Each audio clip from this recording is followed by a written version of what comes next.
Mark, your generation, Generation Z, is actually drop out after second year. And then his last project at Harvard is actually an extracurricular project. It's actually called 6 Degrees. People actually, you don't even know people nearby. It's actually quite close. If you count how far, how many degrees you actually need to check out before you reach it. He was asking the professor, which at that time is very, very famous, and can I actually use you as the KOL so that I check out if anybody is nearby? That project becomes the Facebook. Am I telling you to actually leave class and then leave school and actually go and do it? It's actually interesting. I think both of them see things that the school is not teaching. And that's what this course is about. UST as a university have been looking into herself, and rethinking some of the things that we should be doing in the future. We actually encourage you to actually start thinking more about maybe crossing over to do different things, to actually learn about different things. Because in the future, likely, we actually need people that can learn and move faster, and be able to actually move beyond your comfort zone, learning different new things and so on. I promise you this is the only lecture we have in the whole semester. You will actually see different people. You will actually be able to actually talk to different young entrepreneurs with their journey, how they moved onto their journey. We might actually watch them on TV, they might actually be coming in, we might actually be going there to actually see how they work. And actually by going through that, hopefully you'll be able to actually get a feel of what entrepreneurship is about. No people's journey is the same, but hopefully you'll be able to actually see something that will affect you. So that's just one or two successful cases in the world. So what today, when we start thinking about entrepreneur, this guy comes out quite a lot. This is the real life Iron Man, right? Everybody knows us. He wants not one person, not 10 persons to go to Mars. He wants to send 1 million people there. We have backup on most of the things. Okay, if we don't have any electricity, there might be a battery. If our computer crashes, we have another backup that we can use. But and now we see that the Earth, now we have the coldest weather and the hottest weather at the same time. And then now we have floods, we have more earthquakes. We might be at the end of the world.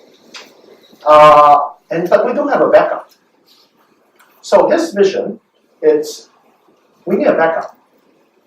So why don't we send not 10 people? Why don't we send 1 million people? Enough food, enough air, wherever, to a place where there's no air, no water, no whatsoever, so that they might have a chance, or we might have a chance to survive. The way he put it is actually completely different from the selfie angle. It has nothing to do with self. It's like the whole idea is to actually have more people there, so that he didn't think about people coming back. Maybe they choose to come back, or maybe they choose not to come back. This might happen in your generation or your kids' generation. They solve some real fuel problems and so on. So the cost comes up over time. Obviously, this is a year ago when he talked about it. But now I think he's a little bit behind, or he's always behind, right? So, but again, at least there's a chance that this will work. By starting with asking the right question, he'll be able to actually potentially create something that might work. What does an entrepreneur needs to be? What kind of attribute he needs to be? Passionate, believe in something, and really go ahead and do it, and so on. Other attributes? Creative, yeah, creative, yeah. Proactive, yeah, being able to not sit here, go and actually do it. Creative, look into using new ways to actually solve problems. Anything else? Confidence, know something that, or maybe overconfidence. I want to bring 1 million people to Mars. Fearless, not scared to take risks. Yeah, willing to actually get out of your comfort zone and try something. Okay, more? Forward thinking, see the future, have a mission. Yeah. Have a growth mindset. Have a growth mindset instead of just sit there. A leadership. Yeah, leadership is important. Innovation. Yeah, innovative is actually also very important. What's innovation? That's something that we would come back again to actually discuss. My way of looking at it is actually using a new method to solve an old problem.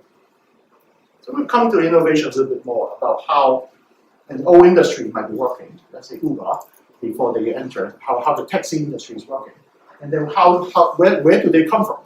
how do they actually break the whole industry and basically shake it up.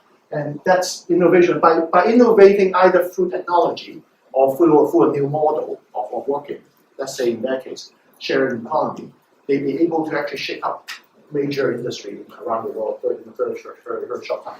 Let's use another case. Airbnb actually starts, they don't have money, so somehow they actually create something that has to do with breakfast, I guess, and bed and breakfast, and then actually just go and actually sell it. So they earn for $30,000 that actually bridge them so that they actually become successful. I'll use Airbnb to actually talk a little bit more about how this journey works. Before that, let's start with a theory that has to do with trust. Okay, so take out your mobile phone.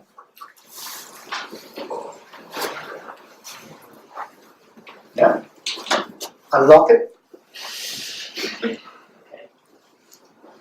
and give it to the right person.